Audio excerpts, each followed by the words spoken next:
and tell somebody Jesus mission movement. போய் சொல்லுங்கள் இயேசுவை அர்ப்பணி இயக்கம். யார் நமது காரியமாய் போவான் அறுப்பு மிகுதி. என் இந்தியா என் தேவாதி தேவனுக்கே என்ற தாகத் தேடலுடன் தேடி அலைவோரின் எழுச்சிச் சங்கமமே போய் சொல்லுங்கள் அருட்பணி இயக்கமாகும். Go and tell somebody. அலுவலக முகவரி Go and tell somebody missionary movement. Plot number 81 Bharati Nagar 5 KTC Nagar North Tirunelveli 627011. Cell 9941 24213.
பாலனை கண்ட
அதிசயராகம் ஆர்ப்பரிப்போடே தூதரின் கூட்டம் அவர் பாட்டினிலே ஒரு அதிசயம் அது தெரிந்திடுதே புது ரகசியம் உலகில் வந்தார் மேசியா, மேசியா, மேசியா, மேசியா.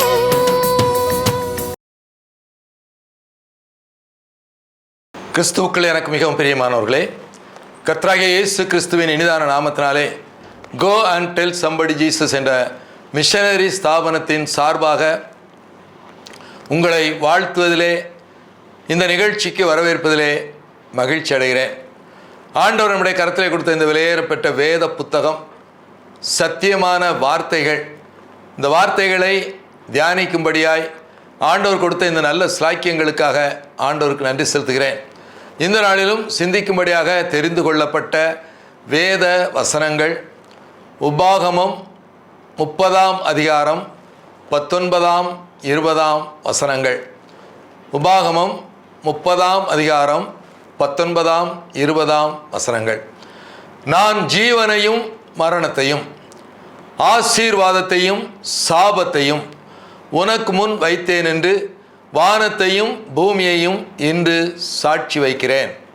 ஆகையால் நீயும் உன் சந்ததியும் பிழைக்கும்படிக்கு நீ ஜீவனை தெரிந்து கொண்டு உன் முற்பிதாக்களாகிய ஆபிரகாமுக்கும் ஈசாக்குக்கும் யாக்கோவுக்கும் நான் கொடுப்பேன் என்று வாக்கு பண்ணிய தேசத்திலே குடியிருக்கும்படிக்கு உன் தேவனாகிய கர்த்தரில் அன்பு கூர்ந்து அவர் சத்தத்திற்கு செவி கொடுத்து அவரை பற்றி கொள்வாயாக. அவரே உனக்கு ஜீவனும் தீர்க்காயுசுமானவர் என்றான். ஜீவனையும் மரணத்தையும் ஆசீர்வாதத்தையும் சாபத்தையும் தேவன் உங்களுக்கு முன்பாக வைக்கிறார். ஜீவனையும் மரணத்தையும் ஆசீர்வாதத்தையும் சாபத்தையும் தேவன் உங்களுக்கு முன்பாக வைக்கிறார். தெரிந்து கொள்ளுதல் உங்களுக்குரியது. எதை வேண்டுமானாலும் தெரிந்து கொள்ளலாம்.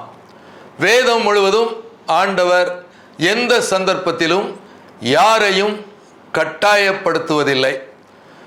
நாம் நன்றாக அறிந்த ஒரு வசனம், இதோ வாசல் படியில் நின்று கதவை தட்டுகிறேன், ஒருவன் என் சத்தத்தை கேட்டு கதவை திறந்தால் நான் அவனிடத்தில் பிரவேசித்து அவனோடு போஜனம் பண்ணுவேன். வாசல் படியில் நின்று நான் தட்டுகிறேன். நான் தட்டும் சத்தத்தை கேட்பதும் கேட்காமல் இருப்பதும் நான் உங்களுக்கு கொடுத்திருக்கும் சுதந்திரம். அது உங்கள் இஷ்டம். கேட்கலாம், கேட்காமலும் இருக்கலாம். கேட்ட பின்பாக எழுந்து வந்து கதவை திறப்பதும் திறக்காமல் இருப்பதும் உங்களுக்கு கொடுக்கப்பட்ட உரிமை. அதில் நான் தலையிடுவதில்லை. அதை போலத்தான் ஜீவனையும் மரணத்தையும் ஆசீர்வாதத்தையும் சாபத்தையும் தேவன் உங்களுக்கு முன்பாக வைக்கிறார். எதை வேண்டுமானாலும் தெரிந்து கொள்ளலாம். யாரும் மரணத்தையும் சாபத்தையும் தெரிந்து கொள்வதில்லை. மாறாக ஜீவனையும் ஆசீர்வாதத்தையும் தெரிந்து கொண்ட நீங்களும் நானும் நம்முடைய முற்பிதாக்களாகிய ஆபிரகாமுக்கும் ஈசாக்குக்கும் யாக்கோபுக்கும் தேவன் வாக்கு பண்ணிய அத்தனை ஆசீர்வாதங்களையும் சொந்தமாக்குவதற்கு, சுதந்தரித்துக் கொள்வதற்கு 3 நிபந்தனைகள் கொடுக்கப்படுகிறது. வேதம் முழுவதும் ஆசீர்வாதமான வாக்குத்தத்தங்கள். அதற்கு முன்பாக நிறைவேற்றப்பட வேண்டிய, கடைப்பிடிக்கப்பட வேண்டிய, அனுசரிக்கப்பட வேண்டிய நிபந்தனைகள். நீங்களும் நானும் எப்படிப்பட்ட காலத்திலே வாழ்கிறோம்? ஆசீர்வாதங்கள் மட்டும் பிரபலப்படுத்தப்பட்டும் விளம்பரப்படுத்தப்பட்டும் வருகிறது. அதற்கு முன்பாக சொல்லப்படும் நிபந்தனைகள் மறக்கப்பட்டும் மறைக்கப்பட்டும் வருகிறது. நிபந்தனைகளை நிறைவேற்றாமல் ஆசீர்வாதங்களை சொந்தமாக்க முடியாது. அதை அறிந்து நிபந்தனைகளை நிறைவேற்றி ஆசீர்வாதங்களை சொந்தமாக்க நம்மை அர்ப்பணிக்க அழைக்கப்படுகிறோம். அதன்படி ஜீவனையும் ஆசீர்வாதத்தையும் தெரிந்து கொண்டு நம்முடைய முற்பிதாக்களின் ஆசீர்வாதங்களை சொந்தமாக்குவதற்கு 3 நிபந்தனைகள் கொடுக்கப்படுகிறது. 1. உன் தேவனாகிய கர்த்தரில் அன்பு கூற வேண்டும். 2. அவருடைய சத்தத்திற்கு செவி கொடுக்க வேண்டும். 3. அவரை பற்றி கொண்டு வாழ வேண்டும். முதலாவது நிபந்தனை, உன் தேவனாகிய கர்த்தரில் அன்பு கூற வேண்டும். நீங்களும் நானும் நம்முடைய தேவனாகிய கர்த்தரில் அன்பு கூறுவதை எதை வைத்து நிரூபிக்கப் போகிறோம்? எதை வைத்து அளவிடப் போகிறோம்? ஆலயம் செல்கிறோம், பாடுகிறோம், வேதம் வாசிக்கிறோம், ஜெபிக்கிறோம், மிஷனரியை தாங்குகிறோம், ஊழியம் செய்கிறோம் என்ற இந்த நீண்ட பட்டியல் நீங்களும் நானும் நம் தேவனாகிய கர்த்தரில் அன்பு கூறுதலின் அடையாளங்கள் என்பதிலே சந்தேகமில்லை. ஆனால் தேவனாகிய கர்த்தரில் அன்பு கூறுதல் என்றால் என்ன என்பதை வேத வசனத்தின் அடிப்படையில் மாத்திரம் பார்க்க நாம் அழைக்கப்படுகிறோம். 1 யோவான் 5ஆம் அதிகாரம் 3ஆம் வசனம். 1 யோவான் 5ஆம் அதிகாரம் 3ஆம் வசனம். நாம் தேவனுடைய கற்பனைகளை கைக்கொள்வதே அவரிடத்தில் அன்பு கூறுவதாம். நாம் தேவனுடைய கற்பனைகளை கைக்கொள்வதே அவரிடத்தில் அன்பு கூறுவதாம். நீங்களும் நானும் நம் தேவனாகிய கர்த்தரில் அன்பு கூறுவதை அவருடைய கற்பனைகளை எப்படி கடைபிடிக்கிறோம் என்பதை வைத்து நிரூபிக்க வேண்டும். கற்பனைகள் 10 கற்பனைகளும் அனைத்து ஆராதனைகளிலும் பயன்படுத்தப்படுவதில்லை. விசேஷித்த ஆராதனைகள் தவிர மற்ற ஆராதனைகளிலே 10 கற்பனைகள் 2 கற்பனைகளாய், உன் தேவனாகிய கர்த்தரிடத்தில் உன் முழு இருதயத்தோடும் முழு பலத்தோடும் முழு ஆத்துமாவோடும் முழு சிந்தையோடும் அன்பு கூறுவாயாக என்பது பிரதான கற்பனை. இதற்கு ஒப்பாய் இருக்கிற பிரதான கற்பனைக்கு ஒப்பாய் இருக்கிற பிரதான கற்பனையை காட்டிலும் சற்றாகிலும் குறைந்தது அல்ல. பிரதான கற்பனைக்கு சரி நிகர் சமானமான 2ஆம் கற்பனை என்னவென்றால், உன்னிடத்தில் நீ அன்பு கூறுவது போல பிறனிடத்திலும் அன்பு கூறுவாயாக என்பதே. இவ்2 கற்பனைகளிலும் நியாயப்பிரமாணம் முழுவதும் தீர்க்க தரிசனங்களும் அடங்கி இருக்கிறது என்பதே.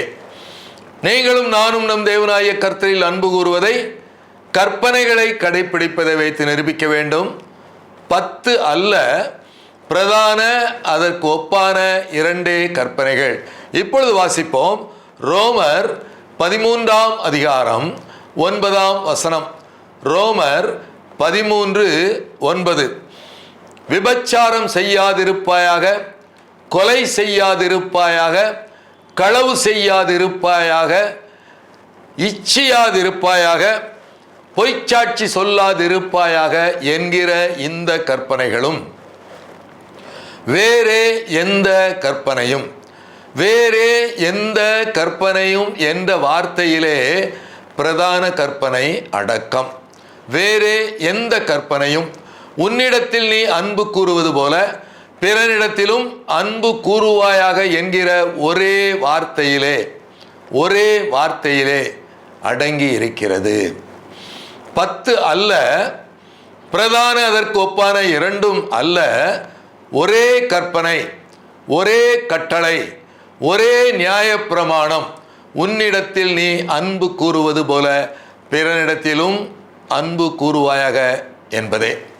இதை உறுதி செய்வதற்கு கலாத்தியர் 5ஆம் அதிகாரம் 14ஆம் வசனத்தை வாசிப்போம். கலாத்தியர் 5:14. உன்னிடத்தில் நீ அன்பு கூறுவது போல பிறனிடத்திலும் அன்பு கூறுவாய் என்கிற இந்த ஒரே வார்த்தையிலே நியாயப்பிரமாணம் முழுவதும் அடங்கும். உன்னிடத்தில் நீ அன்பு கூறுவது போல பிறனிடத்திலும் அன்பு கூறுவாய் என்கிற இந்த ஒரே வார்த்தை. மற்றொரு வசனத்தை வாசிப்போம். யாக்கோபு 2ஆம் அதிகாரம் 8ஆம் வசனம். யாக்கோபு 2:8. உன்னிடத்தில் நீ அன்பு கூறுவது போல பிறனிடத்திலும் அன்பு கூறுவாயாக என்று வேத வாக்கியம் சொல்லுகிற ராஜரீக பிரமாணம். ராஜரீக பிரமாணம் என்றால் பிரமாணங்கள் அனைத்திற்கும் உன்னதமானது, முதன்மையானது. அதுவே ராஜரீக பிரமாணம். அதுதான் உன்னிடத்தில் நீ அன்பு கூறுவது போல பிறனிடத்திலும் அன்பு கூறுவாயாக என்பது. முதல் நிபந்தனை, உன் தேவனாகிய கர்த்தரில் அன்பு கூற வேண்டும். அதை பிறனை நான் என்னை போல் நேசிப்பதன் மூலமாய் நிரூபித்து காட்ட வேண்டும். நான் என் தேவனாகிய கர்த்தரில் எவ்வளவு அன்பு கூறுகிறேன் என்பதை பிறனை நான் என்னை போல எவ்வளவு நேசிக்கிறேன் என்பதை வைத்து அளவிட வேண்டும். நீங்களும் நானும் நம் தேவனாகிய கர்த்தரில் அன்பு கூறுவதை நம்முடைய ஆவிக்குரிய வாழ்க்கையை வைத்தோ, வேத அறிவை வைத்தோ, திருச்சபை வாழ்வை வைத்தோ நிரூபிக்க முடியாது, அளவிடக்கூடாது. ஆனால் இந்த நாள் வரை கிறிஸ்தவ சமுதாயமே தேவனாகிய கர்த்தரில் அன்பு கூறுவதை இப்படிப்பட்ட பல காரியங்கள் மூலமாய் நிரூபித்து கொண்டு அளவிட்டு கொண்டு இருப்பதை பார்க்கிறோம். ஆனால் வேதம் சொல்லுகிறது அப்படி அல்ல. பிறனை நீ உன்னை போல் எந்த அளவுக்கு நேசிக்கிறாயோ அந்த அளவுக்கு மாத்திரமே உன் தேவனாகிய கர்த்தரில் நீ அன்பு கூறுகிறாய். இந்த முதலாவது நிபந்தனையிலே என்னுடைய இடம் என்ன, நான் எங்கே நிற்கிறேன், அதாவது என் தேவனாகிய கர்த்தரில் நான் எவ்வளவு அன்பு கூறுகிறேன், அதாவது பிறனை நான் என்னை போல் எவ்வளவு நேசிக்கிறேன். தனிநபராய் நம்முடைய நிலைமையை நாம் நன்றாகவே அறிந்திருக்கிறோம். இந்த நிமிடம் வரை என் தேவனாகிய கர்த்தரில் நான் நிறைவாய் அன்பு கூறுவதாக நினைத்திருந்தேன். நான் செய்யும் அநேக காரியங்களை வைத்து. வேதம் அப்படி சொல்லவில்லை. பிறனை நான் என்னை போல் எந்த அளவுக்கு நேசிக்கிறேனோ அந்த அளவுக்கு மாத்திரமே என் தேவனாகிய கர்த்தரில் நான் அன்பு கூறுகிறேன் என்று வேதம் சொல்லுகிறது. வேத வார்த்தையின்படி வாழ்வதுதான் கிறிஸ்தவ வாழ்க்கை. உமது வசனம் என் பாதைக்கு தீபமும் கால்களுக்கு வெளிச்சவுமாய் இருக்கிறது என்ற வசனத்தை வெளிச்சத்தில் நடக்கும் கிறிஸ்தவன் வேத வசனத்தின்படி நடந்தால் வெளிச்சத்தில் நடக்கிறான். வேத வசனத்திற்கு புறம்பாய் நடந்தால் இருளில் நடக்கிறான். இந்த வேத வசனத்தின்படி என் தேவனாகிய கர்த்தரில் நான் அன்பு கூறுவதை பிறனை நான் என்னை போல் நேசிப்பதன் மூலமாய் நிரூபித்து காட்ட வேண்டும், அளவிட வேண்டும். மிக மிக நான் பின்தங்கி இருப்பதை ஒவ்வொருவரும் உணர முடியும். மேலோட்டமாக சொன்னால் அனைவரும் தாராளமாக சொல்லிவிடுவோம், பிறனை நாங்கள் நேசிக்கிறோம், இதில் என்ன சந்தேகம் இருக்கிறது என்று தாராளமாய் சொல்லுவோம். உண்மைதான். நீங்களும் நானும் பிறரை நேசிக்கும் அன்பின் அளவை இப்பொழுது பார்க்க போகிறோம். பாளையங்கோட்டையில் உள்ள சாந்தி நகரிலே நான் வசித்து வருகிறேன். 1988ஆம் ஆண்டு முதல் எங்களுடைய தெரு ஒரு முட்டு தெரு. மொத்தமே 16 வீடுகள் அமைந்த ஒரு சிறிய தெரு. தெருவை சுத்தம் பண்ணுவதற்கும் வீட்டில் உள்ள குப்பைகளை நம்மிடம் வாங்கி செல்வதற்கும் மாநகராட்சியிலிருந்து துப்புரவு தொழிலாளர்கள் நியமிக்கப்பட்டிருக்கிறார்கள், ஸ்வீப்பர்ஸ். இவர்களில் அநேகர் பெண்கள், 45-50 வயதை தாண்டியவர்கள். எங்கள் தெருவுக்கு அனுதினம் வந்து இந்த நாட்களிலே ரிட்டையர்ட் ஆன ஒரு அருமையான சகோதரி 10 ஆண்டுகளுக்கு மேலாக வந்தார்கள். ஒவ்வொரு நாளும் தன் வீட்டின் வாசலில் வந்து தன் வீட்டின் குப்பைகளை தன் கையில் இருந்து வாங்கி செல்லும் இந்த அருமையான சகோதரியை பார்த்து எங்கள் தெருவில் வசிக்கும் 16 குடும்பத்தின் தலைவிகளில் யாராவது ஒருவராவது என்றாவது ஒரு நாளாவது, அம்மா நல்லா இருக்கீங்களாம்மா, உங்களுக்கு கார்பரேஷனில் என்னம்மா சம்பளம் கொடுக்குறாங்க, உங்கள் வீட்டுக்காரர் என்னம்மா வேலை பார்க்குறாரு, அவருக்கு எவ்வளோம்மா சம்பளம் கிடைக்கி, உங்களுக்கு எத்தனை பிள்ளைகள்மா, என்னம்மா படிக்கிறாங்க, குடும்பம் எப்படி நடக்கிறது அப்படின்னு கேட்டிருப்பாங்க நினைக்கிங்களா? கேட்கல பிரியமானவர்களே. ஏன் கேட்கவில்லை? அவர்கள் ஒரு தரம் தாழ்ந்த தொழிலை செய்கிறார்கள் என்ற காரணத்தினால் அல்ல. அவளும் தன்னை போல ஒரு பாடுள்ள மனுஷி என்று பார்க்க தவறிய காரணம். நம்ம வீட்டுக்காரர் எவ்வளவோ சம்பளம் வாங்கிட்டு வந்தோம், வீட்டில் பல பிரச்சனைகளோடு குடும்பம் நடப்பதை நாம் பார்க்கிறோம். இந்த அம்மாவுக்கு எவ்வளவு சம்பளம் கிடைச்சிரும், இந்த அம்மாவால் எப்படி குடும்பம் நடத்த முடிகிறது என்ற பாரம் இல்லை, கரிசனை இல்லை, அன்பு இல்லை. இதுதான் நீங்களும் நானும் பிறனை நம்மை போல் நேசிக்கும் அன்பின் அளவு. எல்லா வீட்டுக்கும் பேப்பர் வருது. யாரோ ஒரு சின்ன தம்பியோ ஒரு வாலிபனோ சைக்கிள்லையோ டிவிஎஸ் 50லையோ பேப்பரை நம் வீட்டின் வாசலில் போட்டுட்டு போகிறாங்க. இப்படி அனுதினம் நம் வீட்டின் வாசலில் வரும் இந்த அருமையான தம்பியை பார்த்து நம்முடைய குடும்பங்களில் உள்ள குடும்பத்தின் தலைவர்களில் யாராவது ஒருவராவது என்றாவது ஒரு நாளாவது, குட் மார்னிங்டா தம்பி, எப்படி பார்க்க, அப்பா என்னடா பண்ணுறாரு, அம்மா என்ன பண்ணுறாங்க, உனக்கு கூட பிறந்த சகோதர சகோதரிகள் எத்தனை பேர், குடும்பத்தின் வருமானம் என்ன, குடும்பம் எப்படி நடக்கிறது அப்படின்னு கேட்டிருப்பாங்கன்னு நினைக்கிங்களா? கேட்கல பிரியமானவர்களே. ஏன் கேட்கவில்லை? அவனை பேப்பர் பாயாக பார்க்கிறோம். நம்மை போல மனுஷனாக பார்க்கவில்லை, மாறாக பேப்பர் பாயாய் பார்க்கிறோம். பால்காரனை பால்காரனாக பார்க்கிறோம். எல்லாவற்றுக்கும் மேலாக நம்முடைய கரத்திலே கொடுக்கப்பட்ட இந்த விலையேறப்பட்ட வேத புத்தகம், இந்த வேத புத்தகத்திலே எழுதப்பட்ட சம்பவம். தோட்ட எஜமான் ஒருவர் இருந்தார். அவர் காலை 6 மணிக்கு பஜாருக்கு வந்தார். அநேகர் நின்று கொண்டிருந்தார்கள். தோட்டத்தில் வேலை இருக்கு, வாரீங்களாயான்னு கேட்டார். ஒருத்தன் கேட்டான், எவ்வளவுயா சம்பளம் கொடுப்பீங்க? 1 பணம் என்றார். 1 பணம் என்றால் இன்றைய மதிப்பு 500 ரூபாய் என்று வைத்துக் கொள்ளலாம். அனைவரும் வேலைக்கு சென்றார்கள். 8 மணிக்கு தோட்ட எஜமான் மீண்டுமாக பஜாருக்கு வந்தார். மீண்டுமாக ஒரு கூட்டத்தை பார்த்தார். அவர்களை பார்த்து, ஏன்பா இப்படி வெட்டியா நேரத்தை செலவழிக்கீங்க என்று கேட்டதற்கு ஒரு நபர் கேட்டான், ஐயா யாரையா வேலை தரா எங்களுக்கு?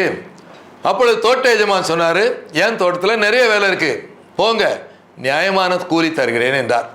இப்படி நியாயமான கூலி தருவதாக 10 மணிக்கும் 12 மணிக்கும் 2 மணிக்கும் ஒரு சிலரை வேலைக்கு அனுப்பினார். சாயந்தரம் 5 ஆச்சு, கணக்குள்ள சம்பளம் கொடுக்கார். பக்கத்தில் தோட்ட எஜமான் இருக்கிறார். முதலாவதாக சம்பளம் வாங்க வந்தவன் 2 மணிக்கு வேலைக்கு வந்து 3 மணி நேரம் மட்டும் வேலை பார்த்தவன்.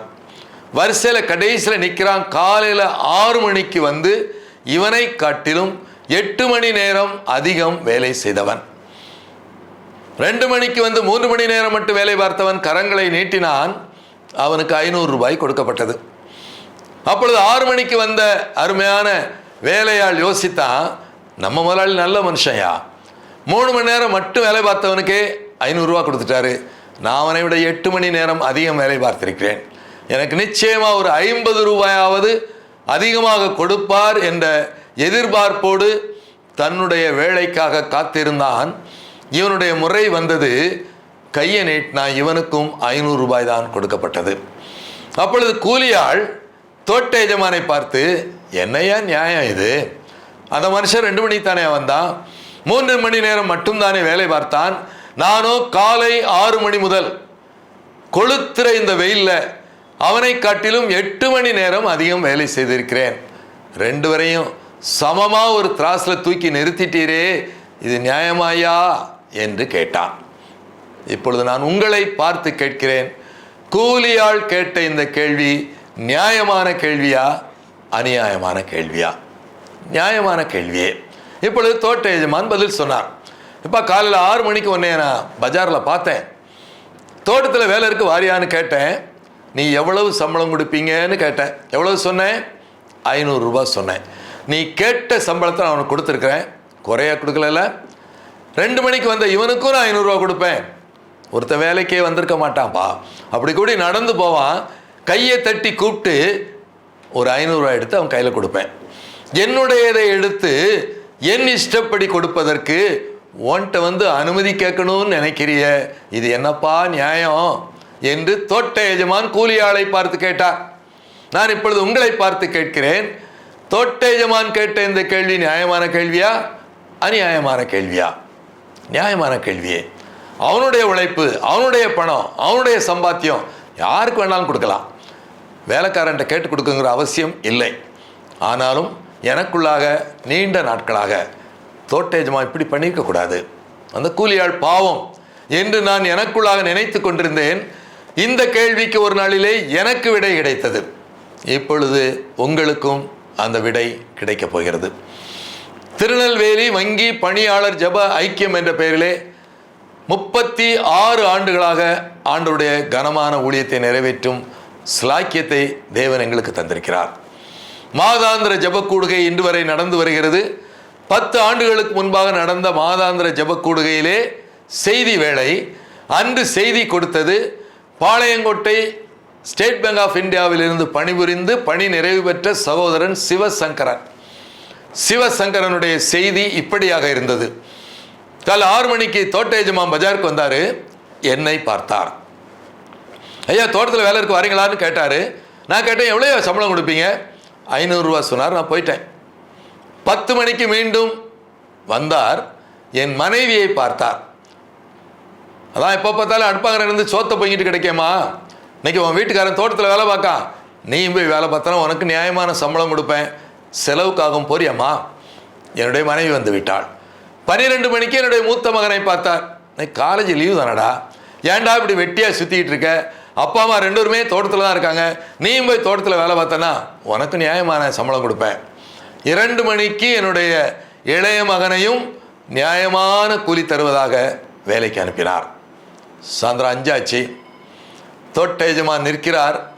அருகிலே கணக்கு பிள்ளை சம்பளம் கொடுத்துக்கிட்டு இருக்கார். முதலாவதாக சம்பளம் வாங்க வந்தவன் என்னுடைய இளைய மகன். 2 மணிக்கு வேலைக்கு வந்து 3 மணி நேரம் மட்டும் வேலை பார்த்தவன். அவனுக்கு 500 ரூபாய் கொடுக்கப்பட்டது. இப்பொழுது என்னுடைய முறை வந்தது. நான் கையை நீட்டினேன். எனக்கு 500 ரூபாய் கொடுத்தோடனே நான் தோட்ட எஜமானை பார்த்து, என்னையா நியாயம் இது? அந்த சின்ன பையன் 2 மணி தானே வந்தான், 3 மணி நேரம் மட்டும்தானே வேலை பார்த்தான், நானும் அவனை விட 8 மணி நேரம் அதிகம் வேலை பார்த்துருக்கனே, எங்கள் 2 பேரையும் சமமாக ஒரு திராசில் வச்சு தூக்கி நிறுத்திட்டீரே, இது நியாயமாயா அப்படின்னு கேட்பனா? எப்படிம்மா கேட்பேன்? என்னுடைய பிள்ளைம்மா. அவன் 500 ரூபா வாங்கினானே எனக்கு சந்தோஷம் தாங்க முடியவில்லை, பூரித்து போகிறேன். என் பிள்ளை 500 ரூபாய் சம்பாதிச்சிட்டான். அதையே இன்னொருவன் வாங்கும் பொழுது என்னால் பொறுக்க முடியவில்லை. இவ்விதமாய் மனுஷர் உங்கள் நற்கிரியைகளை கண்டு பரலோகத்தில் இருக்கிற உங்கள் பிதாவை மகிமைப்படுத்தும்படி உங்கள் வெளிச்சம் அவர்களுக்கு முன்பாக பிரகாசிக்க கடவது. எப்படி கிரியை இல்லாத விசுவாசம் செத்ததாய் இருக்குமோ அதை போலத்தான் நான் பிறரிலே அன்பு கூறுகிறேன் என்று சொல்லும் வார்த்தையும் செத்ததாய் தான் இருக்கும். கொடுப்பதன் மூலமாய் அதை நிரூபித்து காட்ட நாம் அழைக்கப்படுகிறோம் பிரியமானவர்களே.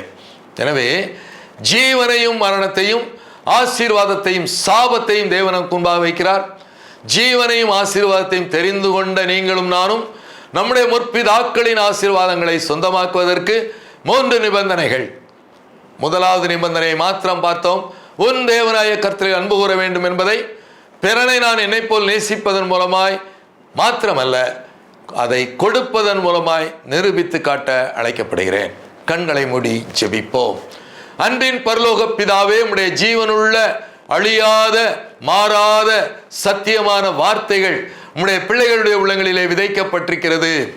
30 60 100 பலன் கொடுக்கட்டும். நல்ல தீர்மானம் எடுத்தோர் இந்த வேளையிலே எடுத்த தீர்மானத்திலே தங்களுடைய ஜீவனுள்ள காலப்பரியந்தம் நிலைத்திருக்க என் தேவன் நீர் உதவி செய்ய வேண்டும் என்று ஜெபிக்கிறேன். உம்முடைய ஊழியக்காரனாய் உம்முடைய வார்த்தைகளை கேட்டுக்கொண்டிருக்கும் உம்முடைய பிள்ளைகளை உம்முடைய கரத்தில் அர்ப்பணித்து வாழ்த்துகிறேன், ஆசீர்வதிக்கிறேன். உம்முடைய பாதுகாப்பிற்கும் பராமரிப்பிற்கும் வழி நடத்துதலுக்கும் சித்தத்திற்கும் ஆளுகைக்கும் பிள்ளைகளை அர்ப்பணிக்கிறோம். இயேசு கிறிஸ்துவின் மூலமாய் வேண்டிக் கொள்கிறோம் பிதாவே. ஆமென்.